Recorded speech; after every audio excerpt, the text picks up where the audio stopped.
भारताचा 77वा प्रजासत्ताक दिन आज दिनांक 26 जानेवारी 2026 रोजी राहुरी तालुक्यासह शहरातील सर्व शासकीय व निमशासकीय कार्यालय, शाळा व महाविद्यालयात विविध कार्यक्रमाचे आयोजन करून मोठ्या उत्साहात साजरा करण्यात आला। राहुरी तहसील कार्यालयाचा मुख्य शासकीय ध्वजारोहण समारंभानिमित्ताने तहसीलदार अमित पवार यांच्या हस्ते ध्वजारोहण करण्यात आले। पोलीस निरीक्षक संजय ठेंगे यांच्या नेतृत्वाखाली पोलीस उपनिरीक्षक राजू जाधव यांनी परेडचे संचालन केले। तसेच भारतीय संविधानाचे वाचन करण्यात आले।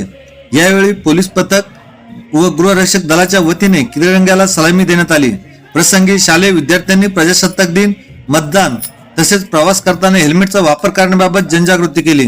यावेळी राहुरी नगर परिषदेचे मुख्याधिकारी अवित हराळे, गृहरक्षक दलाचे समादेशक आरिफ इनामदार आदींसह स्वातंत्र्य सैनिक, ज्येष्ठ नागरिक, पोलीस कर्मचारी, पत्रकार, सामाजिक कार्यकर्ते मोठ्या संख्येने उपस्थित होते।